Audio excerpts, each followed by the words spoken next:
Hi, I'm Brad Power, and this is the Cancer Patient Lab. We're happy to have you all here today.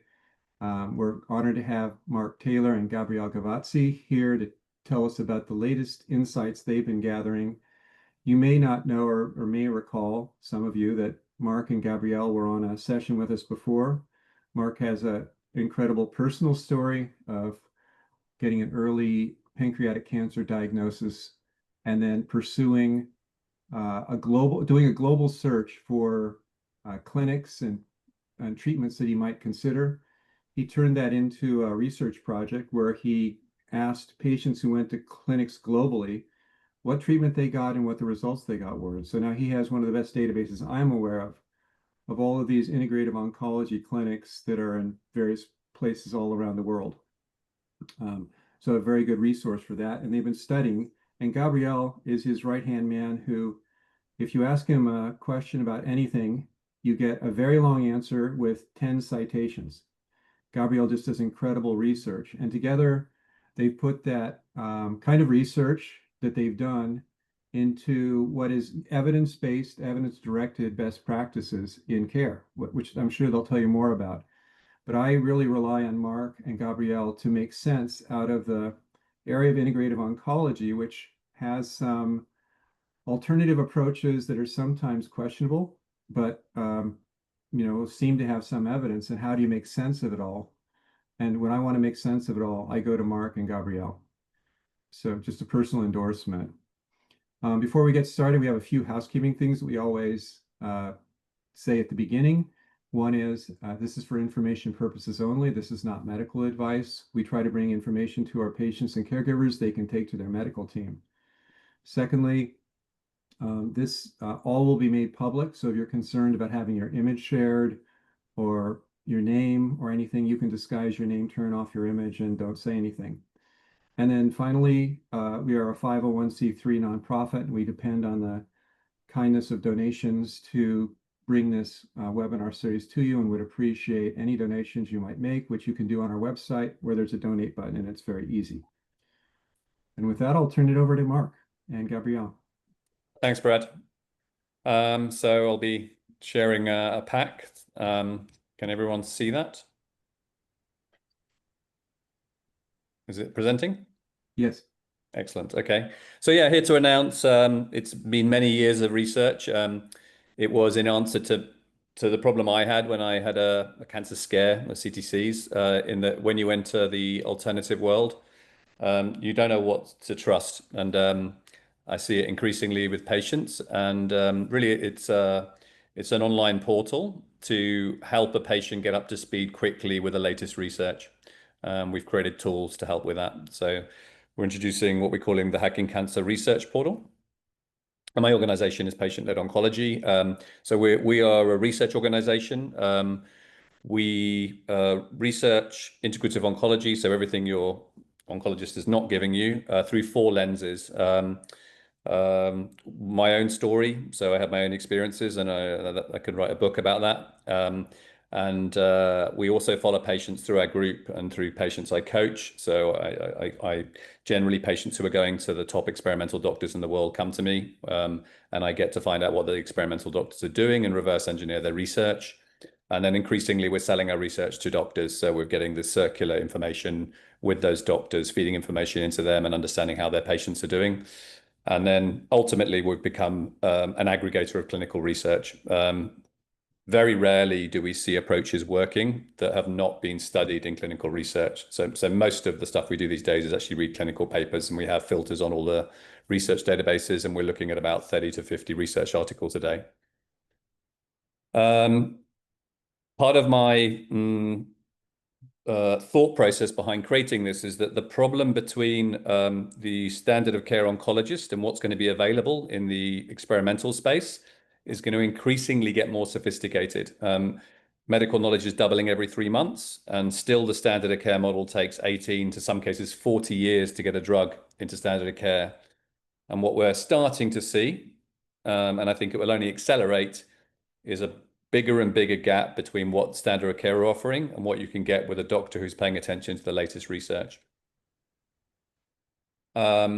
the team, it's myself and Gabriele at the core. We have two research scientists, Dr. Jihan and Dr. Sahil, who help us.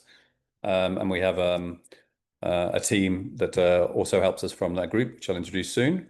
And we're going to introduce what is a Hacker Cancer Research Portal. And it's intended for cancer researchers and doctors because we realize doctors are too busy to keep a pace with the research. And the research is coming in so fast, it's almost impossible for a doctor to spend their time researching. So we can keep a doctor up to speed. We can be their right-hand research partner. And then we're selling that service to any doctor or who wants to come to us. The creation of the portal, which will also turn into a book, is a collection of help from 20 or so patients and caregivers. Brad, you mentioned here, thanks for your help on the architecture, and then Roger also contributed on the legal side. But it really is a collection of a huge amount of input that we've got on editing the book. A really big bit of help from Christine and Mickey from Cancer Choices. And then Laini, who did a huge amount of reading and checking all the clinical studies. So big thanks to them who spent a huge amount of time on it. So the intention behind Patient and Oncology was also to kind of form a patient collective working together to shift cancer outcomes and to create transparency around what's happening in integrative space. So it's a research database, but it's also a curation of the research. What we realize is, with the AI engines these days, getting access to the research is actually becoming increasingly simple for the patient. So when we started this work before the AI tools existed, it was very hard to actually find out where the research was. That's starting to improve now with the AI engines. But what's still difficult with the AI engines, you don't know what questions to ask unless you really know what you're doing. So in some ways, what it can do is facilitate you using the AI engines. And actually, we talk a lot in the book about empowering you as a patient to use the tools, use these research databases to become your own navigator, because you're the only person really who can do this. There were 8 problems we're trying to solve. One is there's a common problem in patients these days. You see them overwhelmed when they're diagnosed. They're told to do vegetarian diet, do fenbendazole, cannabis oil, and they're overwhelmed. The typical patient is bombarded with information and there's too much to come in to process. There's confusion about what their oncologist is telling them when the oncologist is telling them there's nothing outside of standard of care that works. We make that transparent, exactly what's going on there with the understanding of phase 3 trials versus earlier stage trials. And patients just generally aren't aware that these studies exist. So it's a central database, and the intention is over time to capture all of the human and animal studies that a patient could potentially benefit from in one place. I'm sure we haven't got it all. We tried to. And what we want to do is use the network within the tool to help us build that database over time. Patients also don't know how to read a clinical study. And in my opinion, there's a huge differentiator between a patient who can and a patient who can't. So we try and help them to learn how to read a clinical study with AI tools. Now that's becoming increasingly easy. And also how to judge a good clinical trial and a bad clinical trial. A lot of people on these online groups are referring to cell line studies and using that as a basis to do their treatment protocols. And in our opinion, that's a very weak way of doing it when there's huge amount of human studies with very clear increases in outcomes or reductions in side effects. And what we try and do is steer patients towards the trials that actually have proven effectiveness in humans. People aren't also aware how to access treatments and tests. So we provide sources, the research behind them, service providers. And I think what became key in our research is ultimately the perfect oncology treatment is the collection of a combination of treatments.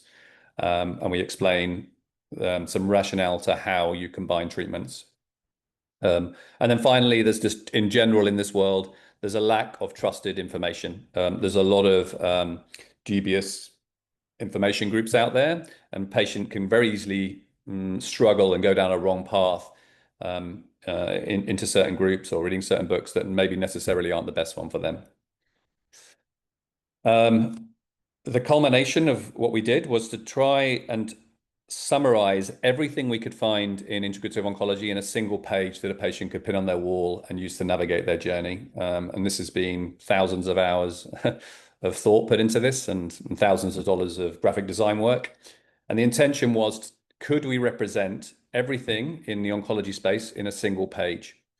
Now, this can be used in many ways. First off, someone with the resources and the knowledge and the ability to absorb all this could build their protocol around this. We've focused the initial release on end-stage adenocarcinomas, so we've not covered neuroendocrine or blood cancers. We may do if we have time in the line. So we've narrowed it down just to adenocarcinomas for now. But in theory, all of these boxes could be useful in some ways for someone on that journey. And it's at least worth someone who's on this journey going through a checklist to rule in or rule out one of these treatments knowingly. So the idea is to bring all the information to the fore in one go, and then for someone to understand it all and go, okay, this is what I can afford, this is what I can't afford, this is what I can't get, this is what I can get on a clinical trial. It can also help someone understand if they go to one of these experimental clinics, how advanced are they? You can take this to an experimental doctor and go, what are these are you doing? And what are you not doing? And it really allows you to get a feel for the maturity and the specialism within certain clinics and doctors. And you can also use it to establish how likely clinical trials will work. So you can ask the clinical trial coordinator and say, which mechanisms is this trial working on? And then finally, it's basically a roadmap for our online portal and book. So all of our chapters are organized like this. So while this is a single page to navigate the book, beneath that are information sources that people can access. And within that, we've also tried to create a meta structure within it for finding useful informational sources, which I'll demonstrate. So breaking that down, I know it's a lot to absorb in one go. So the first thing is guiding principles. What we realize, and what I particularly realize from coaching patients, is every patient's different. Some have very minimal resources and cannot afford to go to some of the most sophisticated clinics in the world, so we cater for that. And then there are multimillionaires out there who are just willing to spend everything to keep themselves alive. It's possible that you're in your 80s and you're quite satisfied with dying, and going through the hassle of traveling around the world to try and eke out a few extra years is maybe not worth the energy. So it's really just a series of questions to ask yourself and things to do to help you navigate this process. Not everyone is suited towards the same treatment protocol. And then it's flexible, so we're always willing to take input. I wanted to kind of just quickly demonstrate how that can be used now. So say for example, a lot of people don't know how to investigate clinical trials. They don't know how to find them. They're confused. So you can go into the online portal. Is this showing now, the online portal? And all the information is shown on the left, the guiding principles at the start.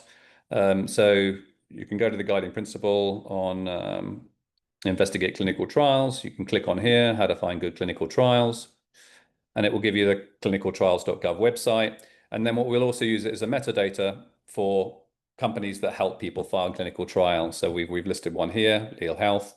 If you click on this, it provides some sophistication behind your mutations, your stage of diagnosis, to help you find clinical trials. And what we will do over time, there'll be more and more of these companies appearing, is we'll plonk these companies in there so the patient can at least access everything they need in this space.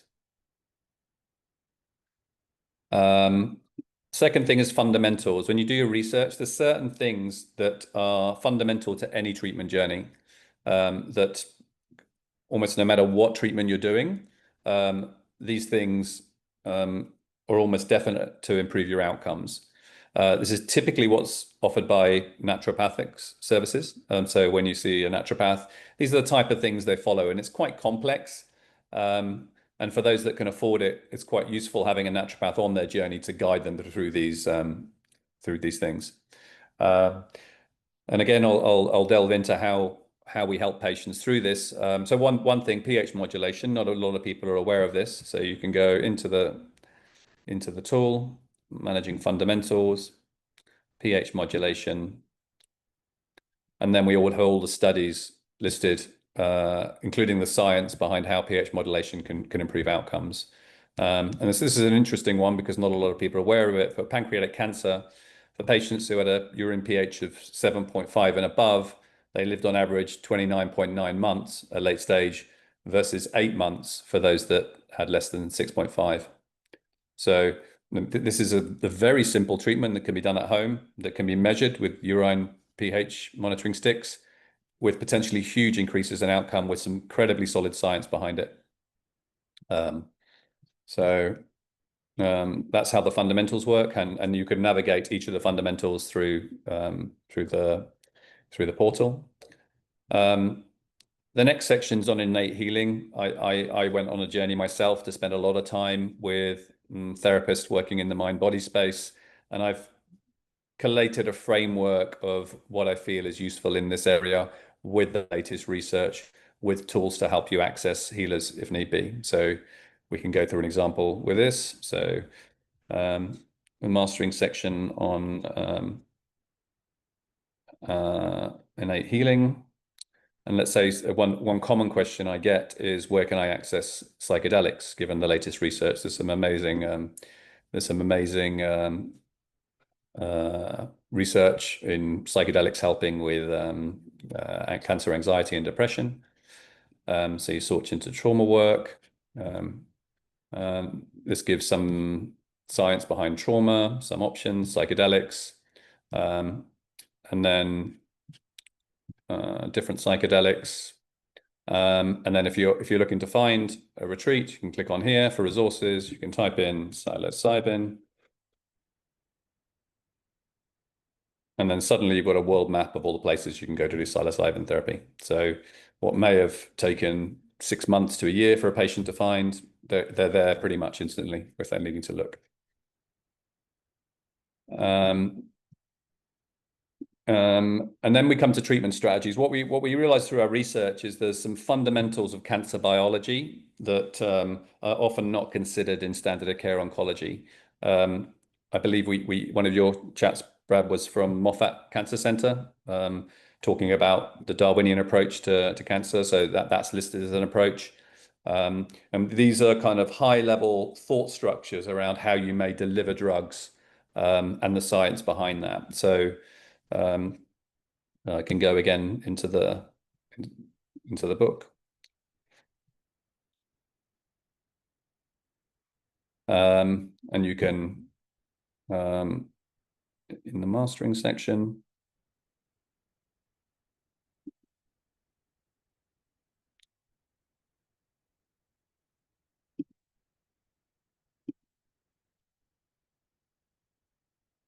mastering treatment strategies.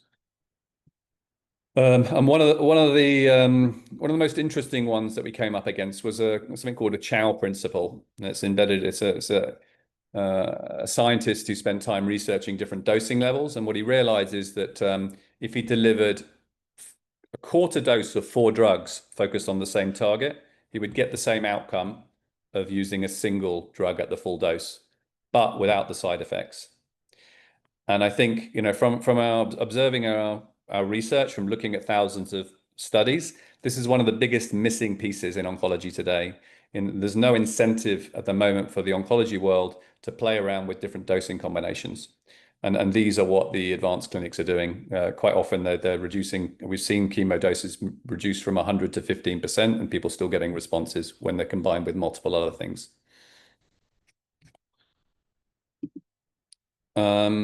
Okay, then we come to some of the science. We have a view that can be challenged, that the right way to treat cancer for the best outcomes for longevity is immunotherapy, if done with a full understanding of how the problems today in standard of care, they've only got checkpoint inhibitors, which is one piece of a bigger jigsaw. So what we've done is create what we call a circle of immunotherapy, and broken down all the aspects, broken down in research of the things that need to be focused on to get an immune response. And what we're seeing from following patients and following clinics is those that truly understand this can and are increasingly getting exceptional responses. And it's really a question of finding the right doctors and clinics that do the right testing and give the right treatments to understand this all. So one of the most common ones, I mean, most people know in the space that high mutational burden is what pretty much defines what works with standard of care medicine. However, increasingly now we have vaccines been delivered into the market in clinical trials that can mimic to some degree that process biologically. So again, going back into the book, so you can go into immunotherapy. We've broken it down. Step 0 is knowing when to start or not. There are some situations where you may not want to go down this road, so we highlight that. And then a section on training the immune system. And what this is all the latest research on different types of vaccines, immunogenic cell death approaches, increased outcomes from using them. So a patient can use this to kind of look at all the research and also find sources to get hold of these things. Moving on, and then we've come up with this concept of core synergistic treatments. This has two lenses. One is most of this is what you'll get with standard of care. And what we've done is looked into all the things that you can do to improve your outcomes with standard of care and reduce your side effects for each one. So if you go into the chemotherapy section, you'll find all the studies we found which boost the effectiveness of chemo, and also all the studies we found which reduce the side effects. What we also realized in doing our research is that, to the most part, all of these treatments can be done in synergy with immunotherapy if they're dosed correctly. The two exceptions really are chemo, when it's dosed too high. It's a point when it becomes too inflammatory and it destroys the immune system. And what a lot of the experimental clinics do is they reduce the dose or even make it metronomic, which has a lot of research that suggests it can work in synergy with immunotherapy. And then also with certain TKIs, there's a lot of research suggesting that you can get almost as good results, in some cases better results with lower dose TKIs. And a lot of research that suggests when TKIs are done in combination with immunotherapy, the synergies can be very powerful. And the rest should fairly obviously work with immunotherapy. And we give explanations of exactly how that can be done. And again, going into the book to see how this works. So if autologous cell transfers is a common one, people come to us. So you come here, cell therapies, different types of cell therapies, and you can find, say, research on dendritic cells, some advice to patients, some sources that we recommend. And then testing. What we've also done is tag on each treatment what sort of testing you can use to focus the drugs more effectively. So throughout the diagram, we've highlighted what tests can be done to improve your outcomes. So I hope I've not used up my 15 minutes. That's really it. So in terms of the practicalities, the tool will be available for soft launch right now. I will be doing in my coaching sessions. If people book a coaching session with me, they will be getting access to the website for a month, and I will be holding their hand for a month, including messaging, and getting them to sort of use the book in tandem with myself through the coaching process, in order really to just test drive that the book is working, to try and iron out any flaws, any problems that patients are having. And I'll also be starting to do group coaching with, say, groups of 10, where we'll try and see if we can use the book in collection to help people along their way. And then the idea after that soft launch, which has started right now, is we'll offer it out to patients and doctors. There'll be a free tier that's free for some of the core information, a $19.99 a month, US dollar a month tier for a sort of advanced patient researcher, and then a $99 US dollar a month for doctors. So we'll segregate out the stuff that's too complex for patients. And these are websites you can get more information from Patient-led Oncology or hackingcancer.health. that's it. That's amazing. I'm so impressed to see all the progress that you and Gabrielle have made. Um, we've talked, so let me just say the architecture, as I understand it, you refer to book, and that's sort of the body of knowledge that you and Gabrielle have managed to gather. Yeah. And then you've got the portal, which is the access to that through the nice index that you've got on the side. We've talked about the idea of using a chatbot interface so that even you, I noticed, was were sometimes struggling, like, where is the answer to that question? Yeah, And, yeah, and yeah, you yeah. know what the index is, and you Yeah, know what that's all those things are. What if the patient were just able to voice the very request you were making, like, I want to understand about, immunotherapy, something, something. Have you thought about that chatbot interface? yeah. So we're thinking about it. You have to be a bit I mean, I want to be slow with it because if the filtering's not correct, um, giving incorrect answers is something we're kind of weary of. The thing with a chatbot is you're not really taking someone through a process, and we kind of within the book, people are encouraged to kind of read the whole chapter. With a chatbot, you get like a very small snippet. So we're trying to think about, what's the best way of like ensuring they're getting the necessary information also, but from a bite-sized bit of information. It's something we're thinking through. Um, and ultimately, what I'd like to do, subject to funding and finding the right people, is is actually a tool that asks people a series of questions and really guides them on a journey. Um, or a questionnaire as well as a chatbot guiding them through a process. So we should have another conversation about how we might collaborate with the Cancer Patient Lab. As you may know, in addition to having a chatbot that points at our webinar transcripts, like this one, it will be in there. We also have a journey map, which is what you were just talking about. We also have a project working on an AI guide to how people can use AI, how people can use a Chat GPT or a Gemini or Claude, and sort of we started with defining some principles, which is just very similar to what you have in your principles. So there's a lot of possible collaboration that I'd like to explore with you subsequently. One other thing, and then I'll tee it up for, can we use the raise hand feature for people that want to ask questions, or you can put questions in the chat. Um, just one other thing, Mark, I didn't notice lifestyle in the form of like exercise and nutrition. I didn't see that too much in the big map you had. Is that in there and I Yeah, just missed it's it? there. Yeah, it's under foundations. So Okay, yeah, so we've got the fundamentals. Sorry, exercise, sleep, um, perfect. um, optimal nutrition, hydration. Okay. Any questions or comments? I see one in the chat from Alan Morris. Is there a fee to join your patient-led oncology site? Um, uh, No, there'll be a fee to join the hackingcancer.health one with all the information. Yeah, so that's what. So we're in soft pilot right now. So if people want access, I want to hold people's hand through the process just to get feedback and stay close to people to make sure that it's working correctly. So if people there's a specific consult that people can book on my patient-led oncology site, which includes a month's worth of access and a month's worth of coaching with me. So the idea is to keep a very close relationship and to see if I can get patients using the tools by themselves as much as possible. And then the idea is end of September when I feel I've got a handle that it's working, that we've ironed out all the creaks. End of September, then we'll do a mass release. Yeah.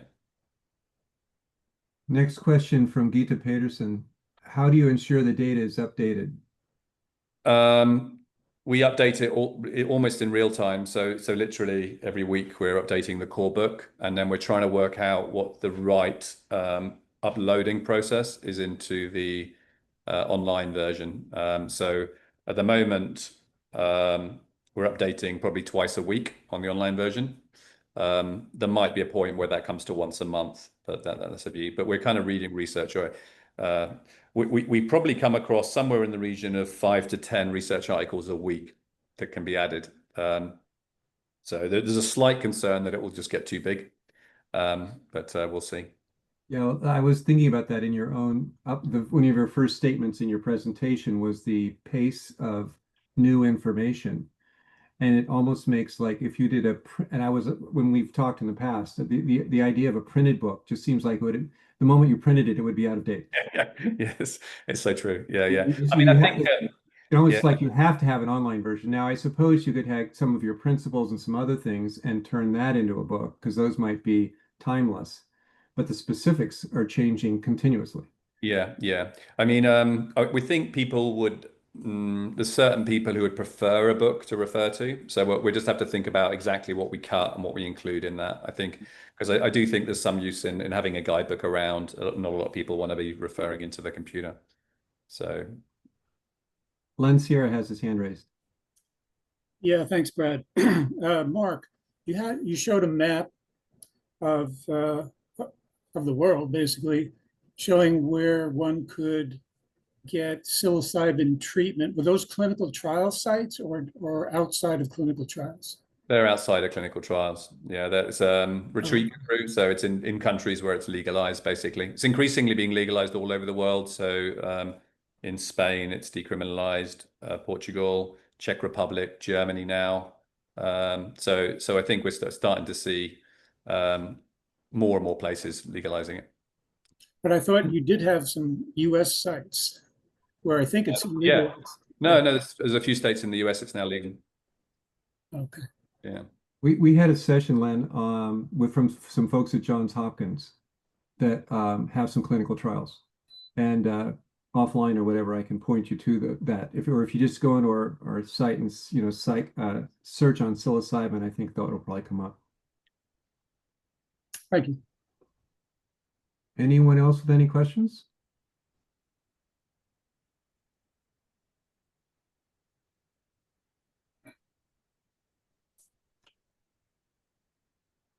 I'm very surprised. Very surprised there isn't more discussion. One question coming in from Alan. Ah, Academic. okay. Have you engaged the Academic Consortium for Integrative Medicine founded by the academic medical centers, and their consensus recommendations are much more limited than yours? We haven't engaged with them. I mean, I can have a look and seeing what what they're suggesting. I mean, we're trying to be what we try to be in the book and the portal is really kind of agnostic to institution and process, and it's just a research database. So we just let we lay out all the research that people can benefit. It's quite possible that certainly as you get closer into standard of care, they have to be more careful, and they're not going to want to start using things in phase 1 and phase 2 studies. So we talk a lot about that in the book in this risk versus safety balance that people need to make. But I'll have a look, see what they say. Mark, from our previous conversations, I noticed Chad Magnuson is on it. He pointed out to me that some time ago that when you're looking at integrative oncology, since it's such a wide field as you laid out in that overall map, that you really need a trusted guide. And it's sort of how do you find a trusted guide? And as I've said, I would trust you, but how do you navigate amongst all of the many people, I was going to use a pejorative, who are promoting alternative medicine options or complementary medicine options? How do you think about, because you've spent a lot of time looking at all those clinics, et cetera. So I'd say this, my initial objective was to understand the effectiveness of a lot of the stuff that's not well researched. And in general, I found very, very few things that worked effectively, like very strongly, that was not studied in clinical research. That was my finding. So what we advise in the book is just be very wary of following people who are proposing things that doesn't have a clinical trial, ideally in humans, and if not in animals. If it's a cell line study, you can kill cells in a lab with alcohol, with bleach, with anything. It's really with water. So a lot of people, one of the things we see people get distorted, it's an easy way of marketing an approach, is that look at this study and it looks, and the closer you get to the cell line, the more complex the study looks because you're looking at cellular biology. So it's very easy to look very sophisticated, very convincing in a marketing material. But if the key question to ask is, yeah, but has it been studied in humans? And I think that's really what we're trying to encourage with the book is, look, there's all these studies in humans and some in animals where we think it's useful. Start there. We quoted the pH modulation thing that took outcomes from 8 months to 29 months. That's a huge increase from a low cost approach. And then, but the average patient doesn't know about that. They're going down off on a tangent, doing all sorts of stuff that's not well studied. And really getting people to think about the marketing and how stuff is delivered to them, because the aim of what the book is really to stop that distortion that people are having in mass hysteria, and everyone's following an approach that everyone's following, even though there's no research. We talk about survivorship bias. So Femben is a good example. There's not a single case report of someone clearing the cancer with Femben. And then you go, well, are you sure? No, but what about Joe Tippins? Well, he did it with immunotherapy. There's a few studies of people doing fenbendazole with immunotherapy or chemo in combination. There's not a single one who's got a complete response with Femben alone. So people have this very distorted view of what works because they're not asking the real strong questions to say, where's the science? And that's a core part of the early chapters of the book. That's really fascinating that you've come almost with an openness to all possibilities, and you've come back to almost the medical establishment perspective on what's safe and reliable. Well, no, because there's some subtlety there. The medical establishment will look for phase 3 studies. What we highlight is the phase 1, phase 2 metadata studies that is unpatented and not getting to phase 3. That's where the bulk of stuff is, and it contains off-label drugs, it contains supplements, it contains lifestyle changes. And increasingly, it contains combinations of modified doses of oncology drugs. And that's probably the biggest gap that we see in this world, in that there's no one filling that gap of trying 15% chemo with a 25% TKI with 10% dose of combination of 3 checkpoint inhibitors. And that's where, when you really study the biology, the sophistication is on a non-toxic effective solution that can be matched through a test showing that they all will work. I will follow up with you on this, but are you acquainted with CureMatch, which recommends drug combinations? Not aware of them now. So no, okay. So I'll send you a connection. I've already written out, but they're big proponents of drug combinations, and that's their whole business is to say, oh, okay, great. Yeah. just as you have, combinations are better. Yeah, and it's the dosing that's important. There's lots of, it's crazy when you look at the studies. So they might try, there's good studies suggesting a TKI with a chemo with a checkpoint inhibitor will work, but what they're doing in standard of care is they give 100% dose of each. The study has outstanding results, but they cancel it early because there's so many side effects. Yeah, we had Mina Nakanjam of UCSD talk about that. She works with CureMatch and some of the trials on combinations. And just as you're saying, the method of action of many of these drugs are not on, everybody thinks it's like chemotherapy, so more is more toxic, but it's actually, they're working on different methods of action. So you can take an immunotherapy and combine it with a chemotherapy, and it's on a completely different wavelength. So they're worried about combinations having combinatorial negative side effects. And in fact, because of the different methods of action, it's not as much of a concern. Yeah. Chad Magnuson asks, are the lifestyle changes specifically diet specific for each type of cancer or one for all?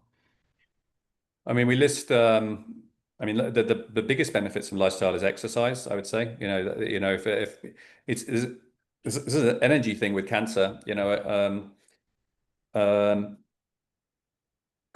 a lot of things in lifestyle very complicated, but some are very simple, and exercise is the most obvious one to start on. It works on so many different levels. But yeah, we talk about different diets. But in general, I'm a bit suspicious on diets because the studies aren't as grand as people expect it to be. I have a lot of patients who come to me who have shunned standard of care and believe that a diet's going to fix them. And I said there's a huge category of people like that because they've got distrust in the pharma world. and very, very few of them do well. There's a misperception of the benefits of diet. I'm not saying it cannot help, and some studies suggest they can help a little bit, but to the extent that which can help, I think is overestimated in the community. And I think there's one of the most interesting studies in this space was with pancreatic cancer and chemo. Those with high blood sugar with pancreatic cancer and FOLFIRINOX had remarkably better results than those with low blood sugar, because the chemo relied on fast dividing cells, and the fast dividing cells were feeding on the glucose. So yeah, so we also talk about that in the metabolic treatments. You really need to pair up the metabolic analysis with the treatments you're doing and with the approach, and you also have to have a view on how effective that is, because sometimes it's a lot of energy. You know, if you tell someone to go on a low methionine diet, they've got to go out and work out where to buy all this food, which food's got this thing without include it. And that's a huge amount of energy when there's some studies that are like you go to the shop and double outcomes. So that's a good segue to Jane McClelland. Alan Morris asks, who leads the one of the metabolic approaches. Do you follow Jane McClelland, and if so, how do your recommendations align or not align with hers? Well, so Jane talks on many topics. All right. So when you read her book, she's talking about cimetidine, which has got some great results in studies. She's talking about vitamin C and which is starting to have good results in KRAS cancers. So she talks about a lot of things, and I think her contribution to the oncology world is historically going to be huge, because I think she popularized this world. And actually, I'm pretty sure I wouldn't be doing what I'm doing if it wasn't for her book.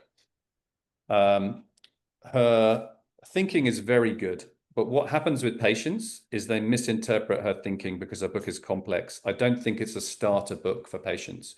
Any patient that picks up her book and tries to integrate a full metabolic pathway blocking is going to hit their head against the wall getting all the drugs, realize there's no standard protocol, and realize some of the drugs have quite bad side effects. And you can spend a huge amount of energy doing something that, again, has not been studied in humans or animals in terms of the full approach. So it's not that I disagree with her book. She's incredibly smart, and she's got some great thinking behind it. And she caveats everything in terms of, she says, do this metabolic approach, but combine it with a kill phase.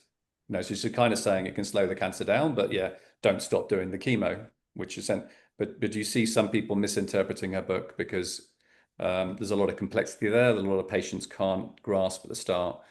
I hope that's an answer to a simple question, but a complex world. I would support that from her presentation. That was one of my takeaways. Was she might say that intravenous vitamin C is good in situation A. Yeah. People would hear that as intravenous vitamin C is good. Yeah. Apply it across the board or whatever. So that was the big takeaway for me, is it's useful in a situation, and you have to get to that granularity of the situation to make it really effective. Yeah. Okay, from Helen. Mark, thank you for this amazing presentation. I'm done with frontline treatment for a very rare ovarian cancer for which there is not yet a protocol. So they use that of high-grade serous ovarian cancer because that's the best that they had, but they clearly missed a couple of key mutations like KRAS and BRAF. They also didn't address stem cells and so on. At this point, I've been sent away because everything is normal to them with an aggressive cancer that has a high rate for recurrence and metastasis. What do you tell people in my situation? I'm based in France, doing standard of care, and also use an integrative oncologist in London, prescribing off labels and supplements. How would patient-led oncology help me in terms of direction at this point?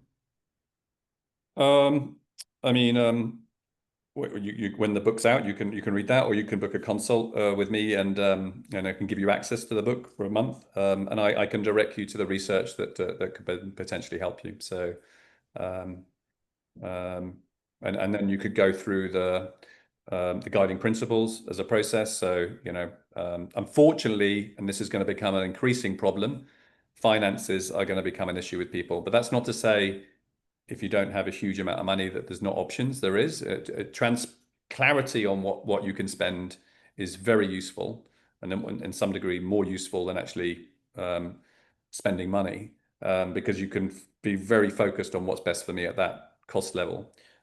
Because if it's a very open-ended question, people come to me and say, what can I do? And said, well, there's some treatments out there, but doctors that charge $160,000 US. And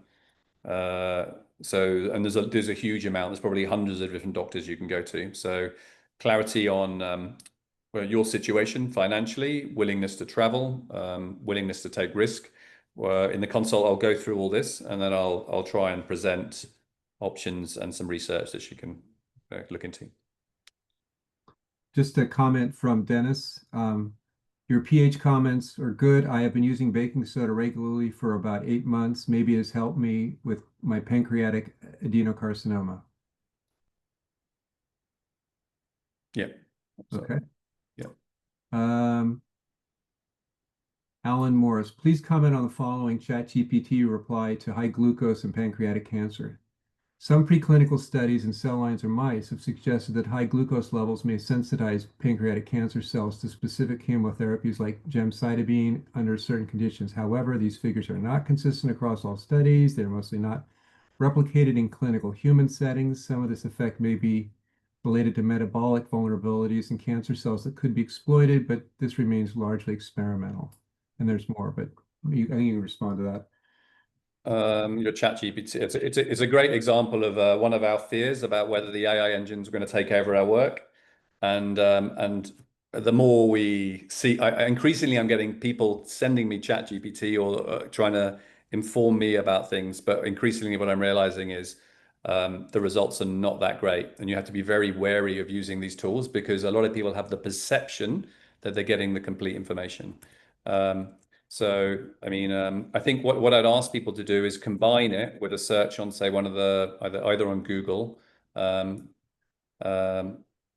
look for the study that's been talked about. And I can bring it up, and it's a human study,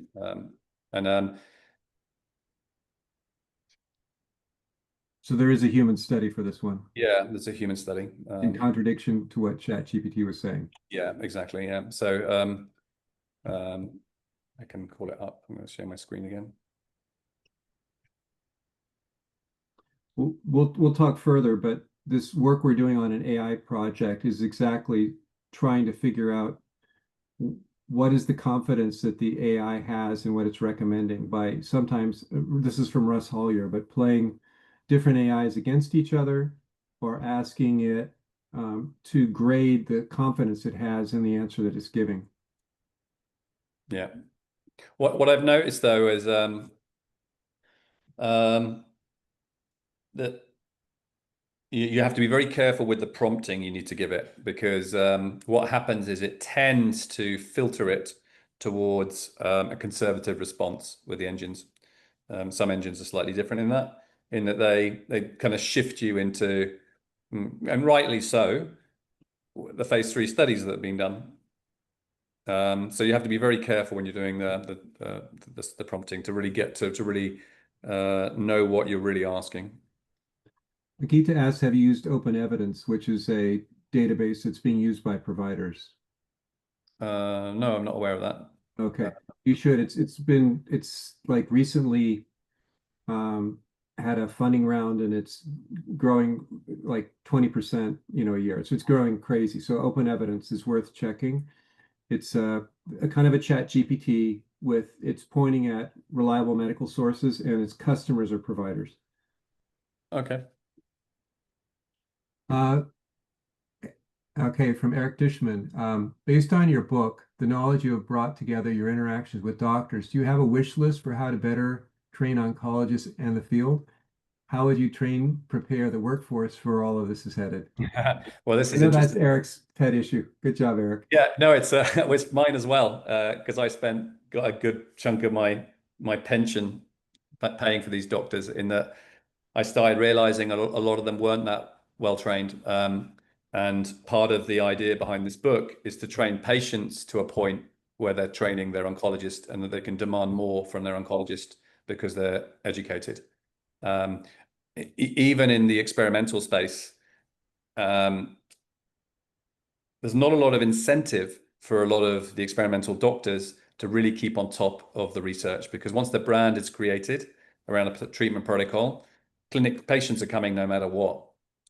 And what I want to do is educate patients and equip them with the research so that they can start saying, well, why haven't you thought about that? Why haven't you thought about that? And I think if patients, and it's going in that way, that groups like this, who are collectively educating patients, I think what will happen is there'll be a natural need for both the conventional world and the experimental doctors to up their game.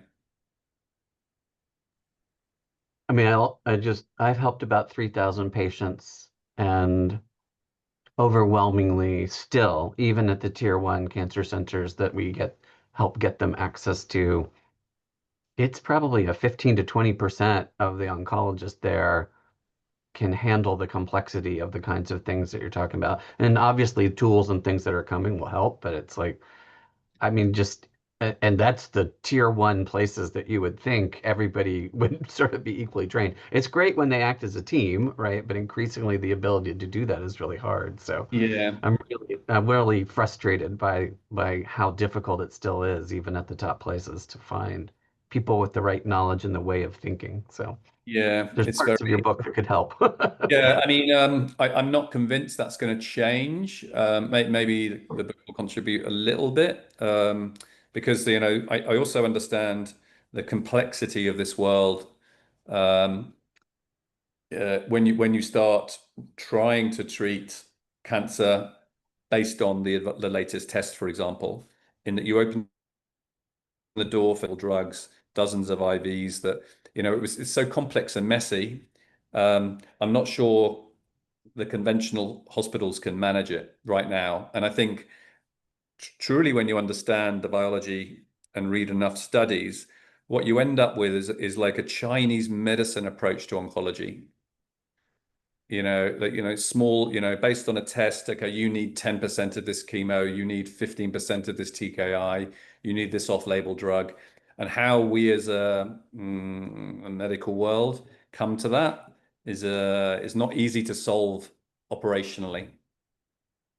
What Yeah. you're saying is people like a standard of care because then they can follow something. It's a cookbook, it's prescribed, it's structured, Yeah. straightforward, and not personalized necessarily, maybe population level, but at least I'm safe. I don't have to worry about liability. I can get reimbursed. It's the whole system is steering everyone to not a personalized approach, but a more standardized approach.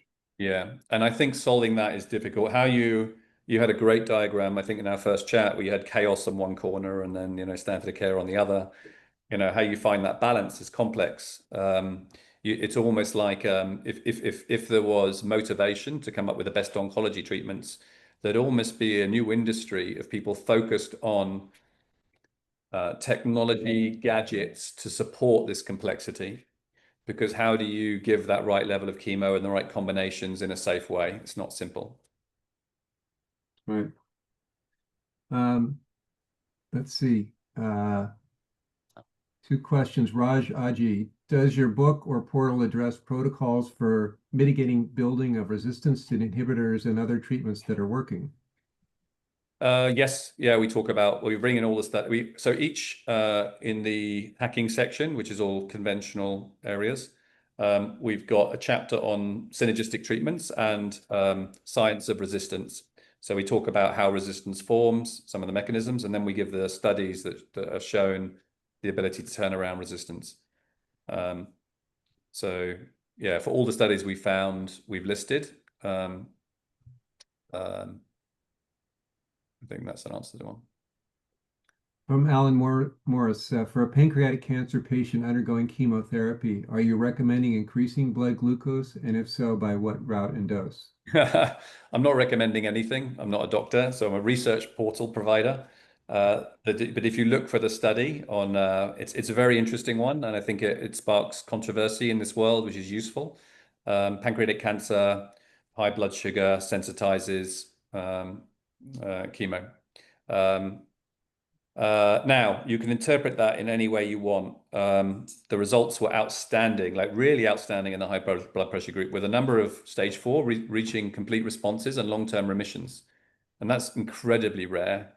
Now, what I'm happy to do is, what would I do? There is some benefits to fasting for protection of the body. And when you understand the biology of cancer, resistance seems to grow at a certain dose of substance. And if you go too fast against cancer, resistance forms quicker through DNA damage and inflammation, and that leading to resistant genes forming. So the most logical way is to try and protect the body as much as you can at the start by fasting, doing as low doses of chemo and increasing it over time. And then when resistance forms, either increasing the levels of chemo or increasing blood sugar levels just before chemo. So as resistance forms, you could see the sugar as something of making it more effective. But between the chemos, you'd want to fast, because it's been shown in studies to slow down the cancer between chemos. And that's mimicked by some of these experimental clinics, in that they give insulin, which is a growth factor for chemo, just before chemo. Insulin potentiated chemo is common in some German clinics. Gita Pedersen has her hand raised. So I can put on my video so you can see there's a person here.